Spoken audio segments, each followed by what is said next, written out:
folks. Welcome to the Night Rider podcast. We are in the Holyoke Public Schools Media Center. It is October 25th, 2019, and my name is Mr. Brew, and I'm the faculty advisor for the Holyoke High School Herald.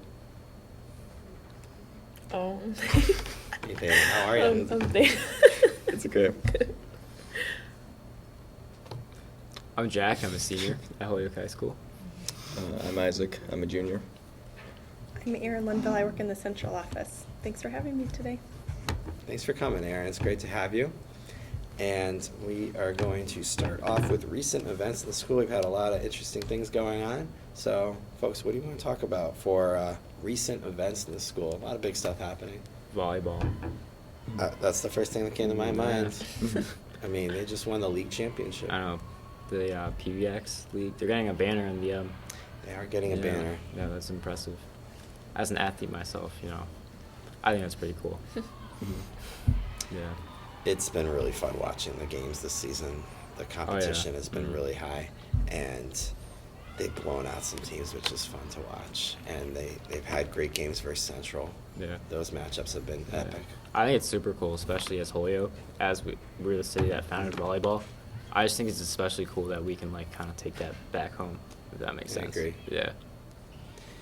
When I watch TV, sometimes I see the AVP tour, the beach volleyball tour. Sometimes I watch college volleyball on like ESPN2 or something like that, and I just think about how we're the birthplace of volleyball. Yeah. And they told me at the Volleyball Hall of Fame when I visited last time that's the most participated sport in the whole world if you add up high schools and college and all of the different levels of participation throughout the world. It's amazing we're the birthplace and the home of it.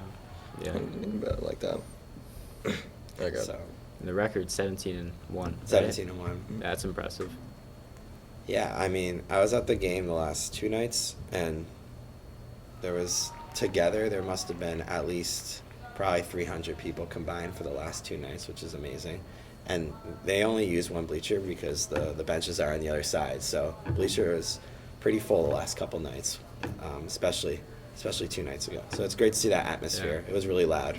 Yeah, good for school spirit, too. Yeah. Absolutely. So we also have Erin Linville here today. Let's talk about the turnaround efforts in Holyoke Public Schools. So first question for you. How did the conversation for the new middle schools begin? Yes, thanks for asking and having me here today. When the receivership first began in 2015, there was the Massachusetts School Building Authority was in a process to look at the McMahon site to see if that school building should be changed. Mm-hmm. And instead we asked them to do an audit of all of our facilities across a number of factors. And unfortunately, 5 of our schools rated pretty low on the facility audit, Peck among the lowest. And one of the most concerning parts of the facility audit was that really Holyoke unfortunately lacks good spaces for middle school students. As you may know, a couple decades ago, Holyoke moved into distinct pre-K to 8 schools instead of having separate elementary and middle schools. And as you probably experienced, I'd love to hear from your guys' experience in middle school, but a lot of times our middle school buildings aren't really fit for middle school interests, middle school bodies. Did any of you attend middle school in Holyoke? I have. I actually went to McMahon. Okay. Been to it for 8 years since kindergarten. I mean, for me, just felt kind of natural because you kind of grew up with to change from elementary to middle school. It was literally just separated by a big hallway. It used to be a separate building. It was very interesting. You can clearly tell the differences between the staff, the ones that works for elementary, the ones that work for middle school. It's not all that cohesive from what I remember. It's been a while, but I think it would be improved if it was just a separate thing. We have a middle school, we have an elementary school, because you can put more assets into focusing on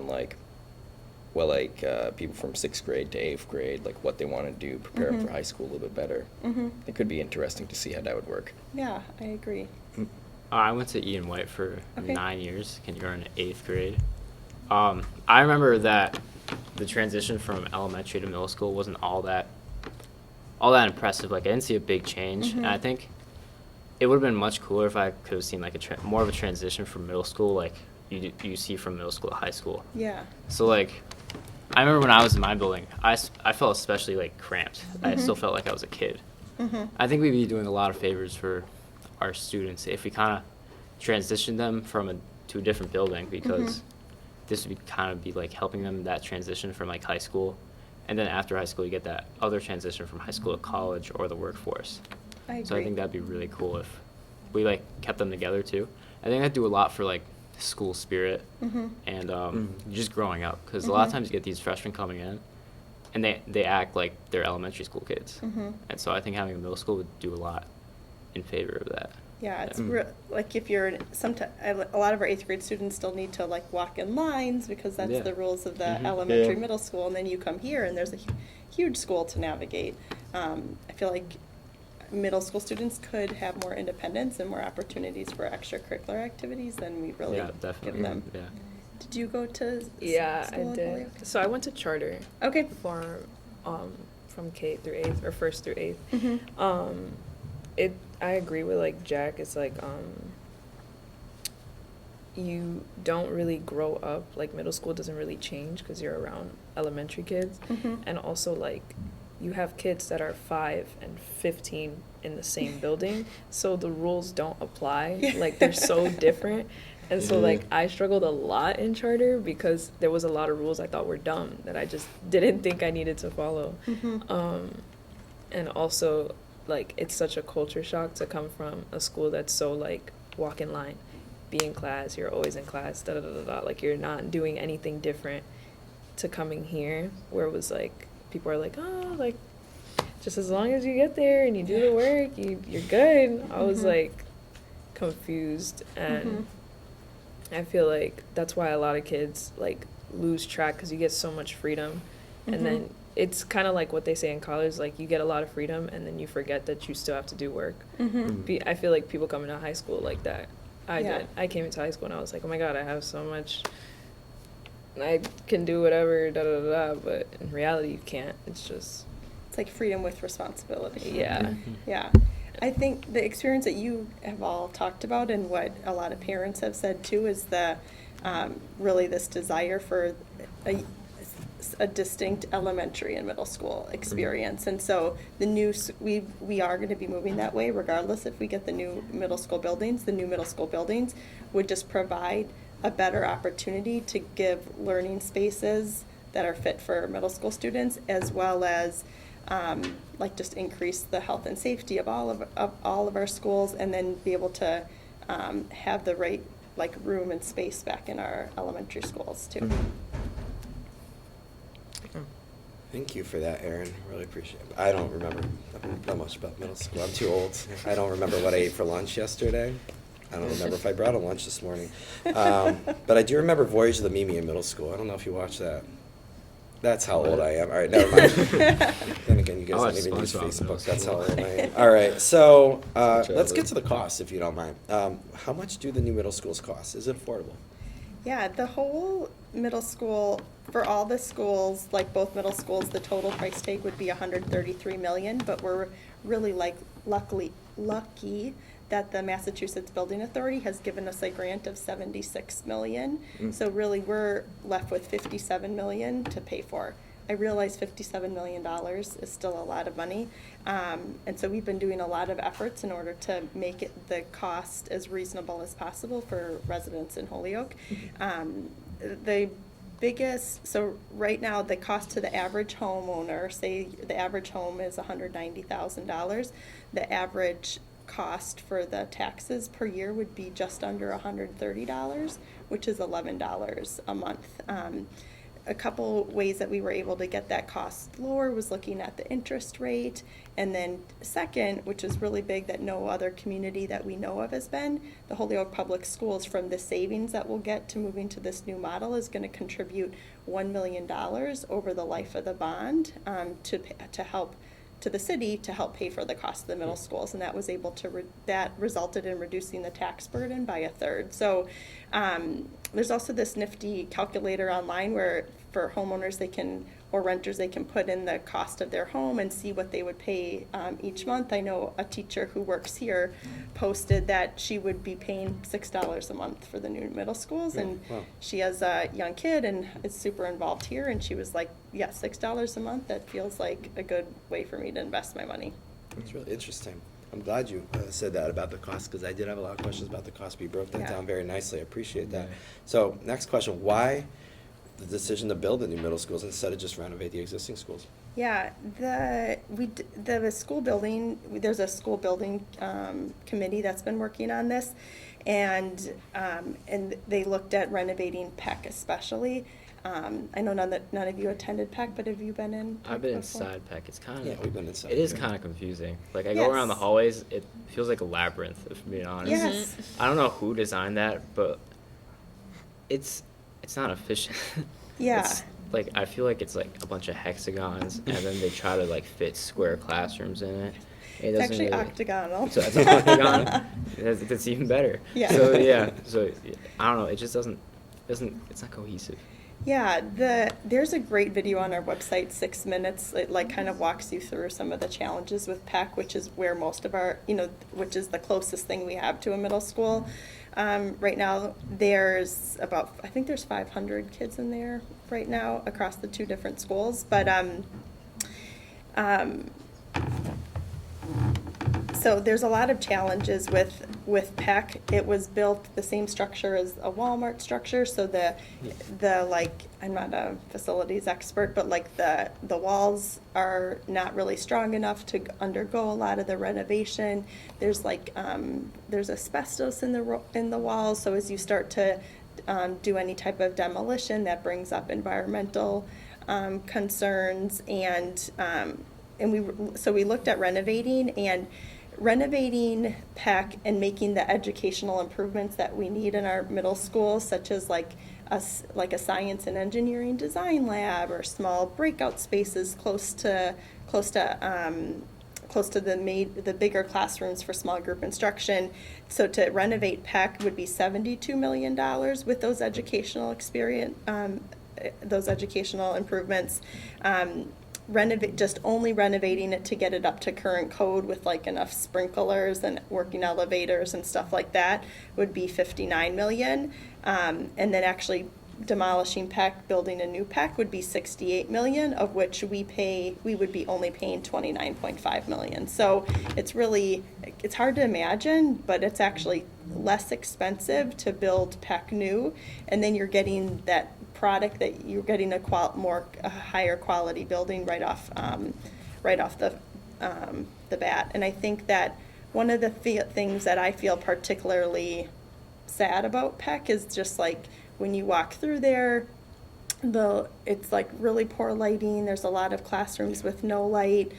The windows are like this, and a lot of classrooms are this weird plasticky thing, so you can't even prop it open for air ventilation. And as you might know, Holyoke has one of the highest rates of asthma in the Commonwealth, and like that school building, as much as we try to use green cleaning products and stuff like that, is not contributing to like a healthy and safe environment. Like you were saying, the sight lines are terrible for teachers to make sure our 12, 13, and 14-year-olds are safe. So I really feel like this is a unique opportunity we have to leverage money from the state to build a much better product for our students that would also help all students pre-K to 12 and also help the community too. In regards to like Yeah. already existing school buildings, Yeah. I know that there's the Lynch building, Yes. but because I live right by that. Okay. So has that come in the conversation? Because I'm always curious, because I just see that like sitting there. Yes, it's definitely been in the conversation. The school building committee didn't actually look at Lynch very closely because it had already been sold. So it was no longer the city's to decide what to do with. But something else with Lynch is that Lynch is not big enough to house even half of our middle school students. So I know it's a really pretty building and stuff. It's not big enough, and then likely has some of the same environmental concerns that some of our older buildings have too. Great question, Jack. Erin, thank you so much for coming on. We really appreciate having Yeah. you here. And just in case you're wondering, I'm learning about the cell phone, using the cell phone for questions from our friends at 22 News and News 40. I see that a lot, so I'm not being lazy. It's like the thing to do, I guess, on the news. Erin, thanks so much for coming on. Where can people learn more about this? Great. We have information on the Holyoke Public Schools website, www.hps.holyoke.ma.us. Okay. Go to turnaround, and then under there's middle school redesign. Okay. There's that great PEC video, a fantastic op-ed from our superintendent, and some links to some of the financial information as well. One other thing, if you didn't mind, that I Of course. wanted to mention was that building these 2 new buildings allows us to go from 11 school buildings in Holyoke down to 8, which would allow us to increase our, spend less on energy, snow removal, HVAC systems, all that. So we would save $4.5 million annually, which is how we can help contribute to the cost of the, to the city to pay for the schools. But then also that remaining $3.5 million, we would invest across pre-K to 12. Different things that we would like to spend the money on would be like more tutors for students who are struggling, more like counselors or social workers to support students' mental health needs, smaller class sizes, particularly at the younger grades, but also I know at the high school, I did a walkthrough the other day, and while we have some classes with like 17 kids in it, I definitely walked into, I think it was a 9th grade social studies class with 32 kids in it. So we really need to, it sounds like that resonates. A little bit. Those are the types of things that we would like to be able to make sure that we're spending money across to benefit all students. And like we love all the work-based learning experiences that are continuing to grow there at the high school, and the more money we can free up from not even needing to pay for like energy, like inefficient energy, we'd much prefer to pay for it for services or curriculum that are helping our students. So. Do you know what school buildings that you would be tearing down or leaving? Great question. PEC would be torn down Mhm. because it's just not a very Yeah. good structure. And then Lawrence and Metcalf would be turned over to the city, and then the city would then decide what to do with those buildings. I know there's been talk of like more, maybe Lawrence could be turned into condos or something like that, because the actual building of Lawrence is a better structural building. And then finally, we'd love to turn McMahon into a pre-K center. We've been able to increase our number of seats for 4-year-olds by more than double since the start of receivership. However, we could probably double it again, and in order to fully meet the need of students who would like full-day pre-K. So we'd love to be able to offer more opportunities to our earliest learners so that they're ready, like knowing their numbers and letters coming in and ready for kindergarten learning. It's cool. Cool. Yeah, Thanks for good. asking. Thanks for having Thanks me, for guys. coming on, Erin. Really appreciate it. We're going to take a short break, and we'll see you in just a few minutes.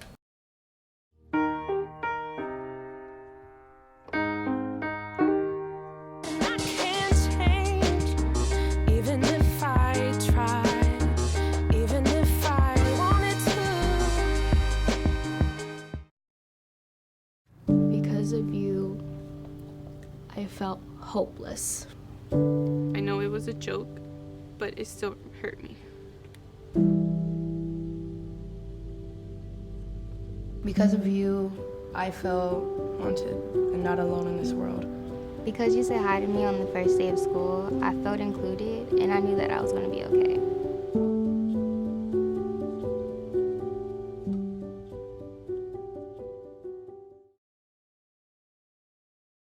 Our hearts are made stronger by how we treat others. Put her there. The light you share can impact those around you, but so can the darkness. Later, twerps. Did Pete saying mean things bother ya? So when you reach out to another person, take a moment to consider how they will feel and let your heart be the key to making a difference. Because of you, someone's entire day, year, or even life can change. In every heart, there's hope.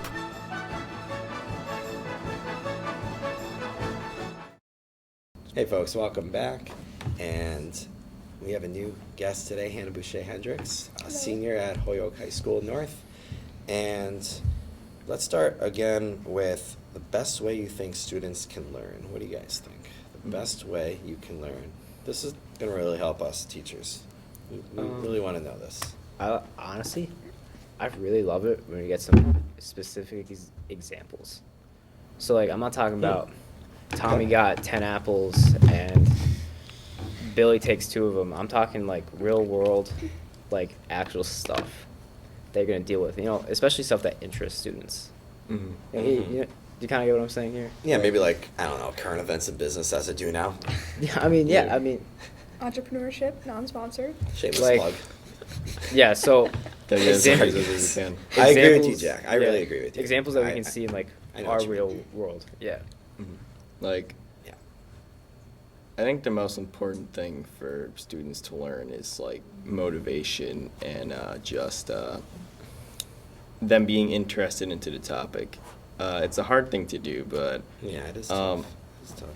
because I've had old classes in my middle school and just people just didn't want to do work, but they're like you look at the grades and they're like amazing, but like if you just see them in a classroom, they're just doing whatever they want, you know? Like a lot of students have a lot of potential to just be really good in their classes, you know, learn a lot and just be prepared for their jobs, but it's just all if they choose to. It's not about they want to. That's great. Anyone else? So, that's really helpful as a teacher. I was gonna say, me specifically, I like taking notes. Doesn't go I for agree. everyone. It doesn't I go like for taking everyone, notes. but you know, like you can color code your notes, and like when you look back, you know, I like to just reread what I write, and especially when you don't copy every note word for word that the teacher gives you. I know teachers don't like that, and I think that's a very useful way. Putting notes like in your own words, going back and revising them. I think that really helps me specifically. That's I great. have to add something. Yeah, sure. I hate jigsaws and case studies. Don't do them. Say They're that again? horrible. Jigsaws and case studies. So like, when you have Jigsaws. when you have like a bunch of stuff to learn, right? And you split it up between the class, so everyone learns a specific part of it. Okay. Oh my Doesn't god, work. I hate that. So like, you're Okay. gonna have a bunch of kids like, okay, so you're gonna have these kids learn about Catholics in Europe. You're gonna have these other kids learn about like Muslims in Europe, and then like they all come together. But then these kids that learn about the Catholics like didn't do a good job. So like, see, not everyone knows about everything. So it doesn't work, at least in my opinion. Can't say I've had a That's class what that's this done that. podcast is for, is for you to I think share I'm- your opinion, and I really appreciate that. I'm very passionate about that. I can tell. I agree with that. That does not work at all. It really only works doesn't. depending on like the students that are actually in there. If you have students that are like, again, like motivated to do it, like it will work out. But if you just have people who just don't want to just be there, then like it's just not going to work out at all. Tragedy of the commons. It's really interesting you say. I'm just thinking back to my master's courses. You just summed up like half of my master's courses were doing jigsaws. You wouldn't believe how many times we were asked to do that. It's just interesting to hear you say that. Yeah, I feel It's like really interesting. when you have a professional in the room that's been trained to teach things, like I'm not saying it's their fault at all, but like when you have a professional in the room that's been trained to teach something, I think it's way more efficient than having your peers teach it. Like I think it's very efficient to learn things with your peers and kind of like bounce ideas off each other, but when you have your peers just like completely teaching you something, it's What not. do you mean by that, though? I'm really interested in that. What So, do you like, mean by that? By having when you your have peers teach you. when you have a peer Yeah. that learned something like very recently in the same class as you, Okay. teaching you something, it's not going to be as effective as someone teaching you with like years and years of experience.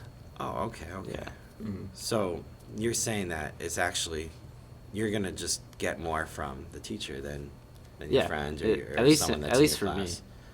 class. Okay. See, like, it's just interesting me hearing you say this now, because I always thought that if you have a connection with a person, if you know them, maybe even outside the classroom, you're more likely to listen to them. You're more likely to get something from their teaching. But you're saying that's not always the case. I think that can be the case, but like a lot of times that kind of muddle the teaching. Like I always think good student-teacher relationships are like super. We've been working on that in the last super valuable. 4 years, 5 years, and we've done a great job, I think, on the North Yeah. Campus I and think- on Dean Campus with that. All my teachers this year, I have like great relationships with them, and so I think that maximizes my learning. So I'm able to say like, hey, like what's up with this topic, or like how does this come into play like later in the year?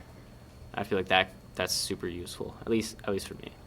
Have you ever had a student teach the class? And have you ever had that opportunity to have a student teach a lesson? I've tried that once. I'm really bad at it. Like A teacher had you teach a lesson once? well, like I've tried to explain things to people, and I'm horrible at it. Like I can understand what's going on, but like I can't explain it at all. I can relate to that. Yeah. I had a project where I had to do that. I had to teach. You did? I taught a freshman class. Really? Like a lesson. Huh. It was a project for my ethnic studies class where you had to pick like a topic and teach about it. And I did circle practice, so that's like we just sit in circle and I explain like what a circle is and all that. But that's something that I know, like I've been doing it Thanks, Jack. for like a year. So you must have been in like- that class.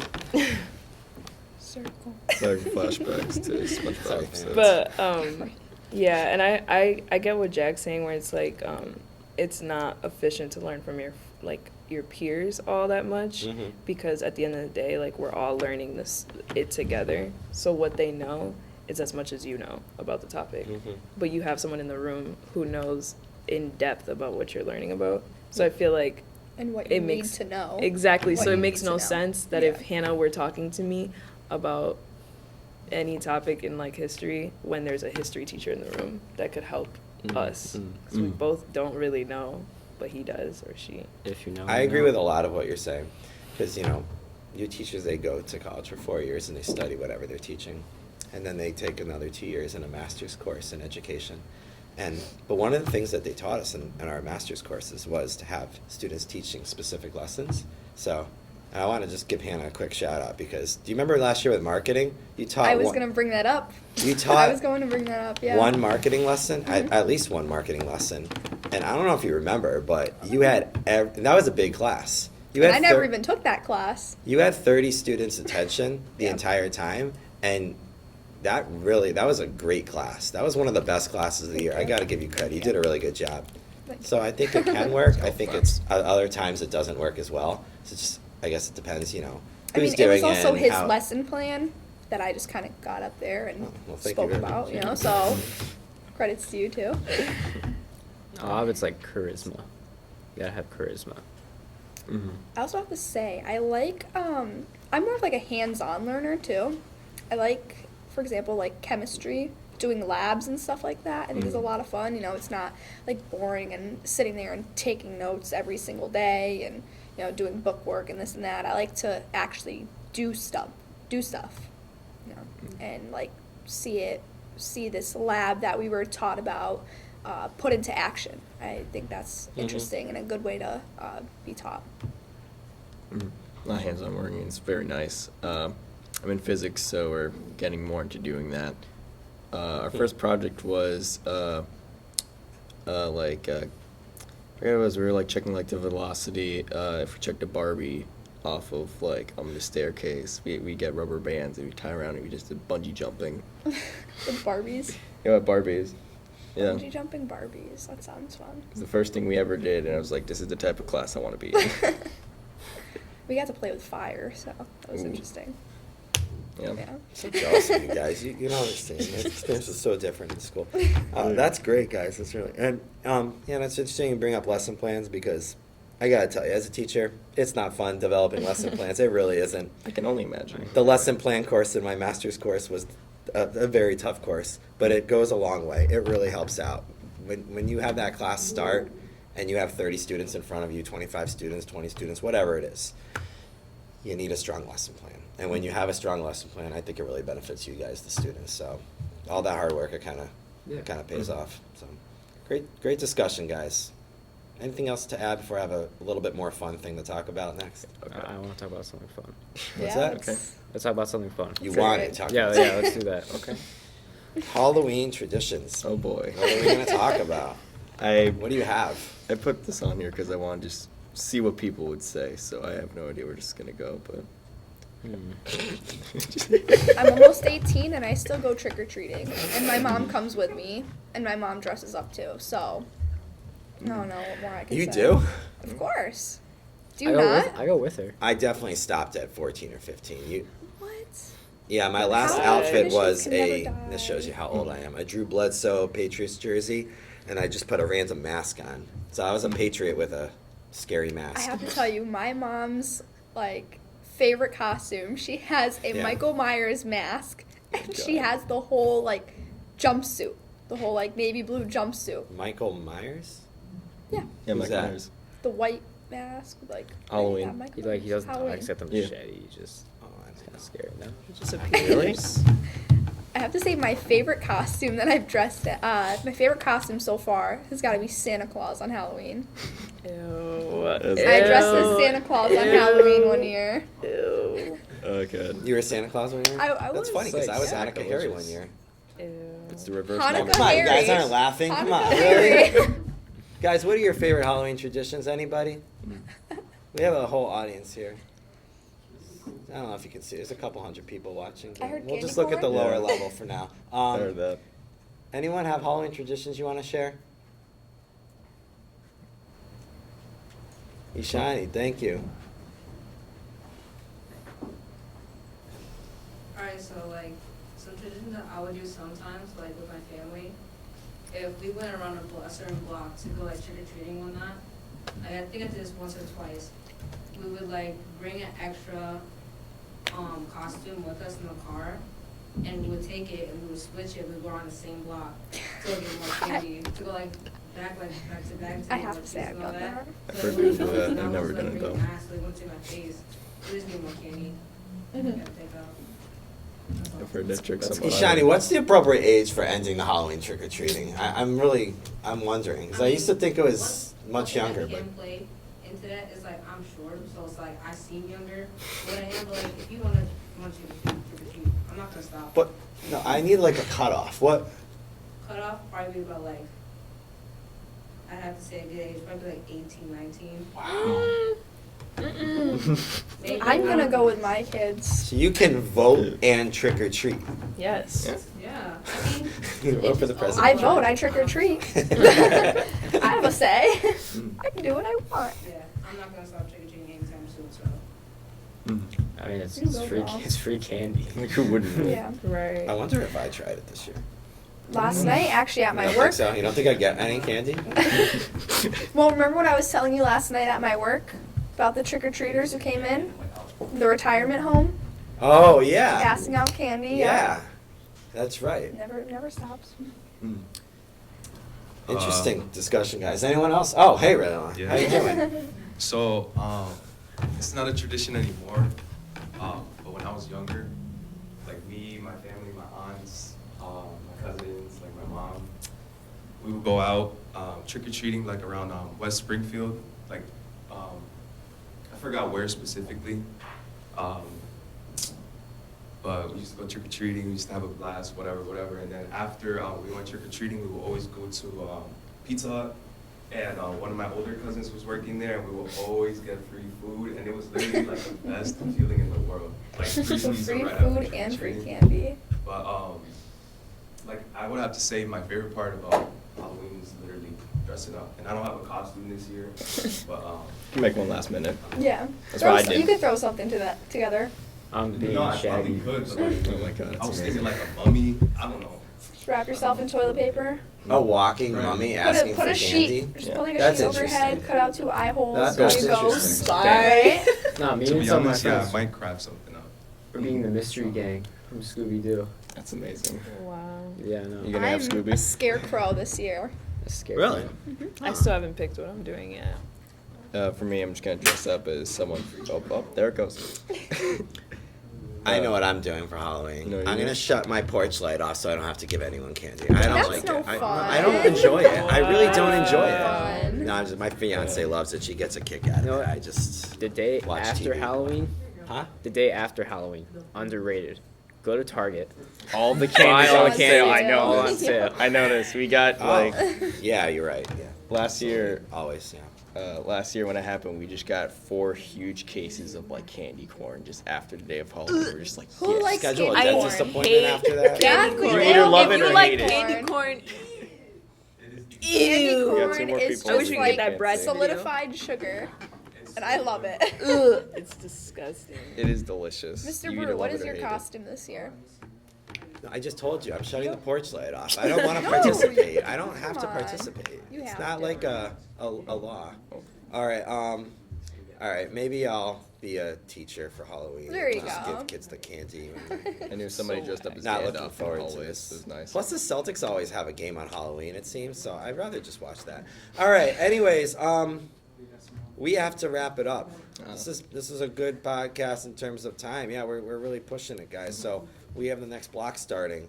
Oh, yeah. Let's end it with a Shameless Gaming Club promotion. Oh God. This I is was you. hoping we wouldn't get to this. Okay. Shamelessly promoted, Isaac.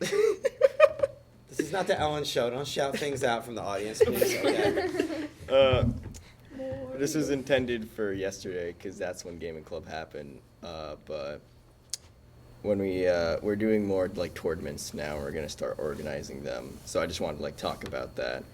Yeah, you guys are growing. We're gonna be doing more like just more things in general. We're gonna have prizes for stuff. We have like posters that like if you win a tournament, you get first pick on that. And just a lot more fun things. And, That's awesome. What day? What day? It's And where? Thursday. Every Thursday? Thursday at 308. What kind of games you guys play? Right now, mostly Smash Brothers because so many people can just pick up a controller and just try it. But we have other things. We got the TV, so we can have 2 separate games if anybody wants to do something. Just whatever people want. You had 4 TVs one day. I walked by, right? Did we have 4 TVs? You had 4 TVs Yes, one day. we Or only was that had- Rollblazes? I think it might have been Rollblazes. Oh, that's we have 2 intense. gaming We only clubs. have 2. If you have 4, I don't know what's going on there, but Well, that's 2 is crazy. great. So that's awesome. Your club is growing, and it's great to see that. Folks, don't forget to subscribe to us on YouTube. Ring the bell for notifications. Getting Insert better at YouTube this. speech here. Hit that like button. Like, comment, Hit that subscribe. like button. Comments. Comment yeah. down below. We're not like those people that shut the comments off. I was watching YouTube yesterday, and I was all ready to comment. I was really excited. It was like a Bon Jovi music video, and they shut the comments off. I was like, why are you censoring this? Don't shut the comment. comments down. We don't That censor. big red button Please. there, do you see it right down there? Yeah, we got Click the great that button. Thanks, Kenneth, our YouTube editor. God, Kenneth wants so much appreciation. Kenneth wants that A. Term 1 is ending. He wants that A coming up. Thanks for watching, Shameless folks. See you promo. next time. See ya.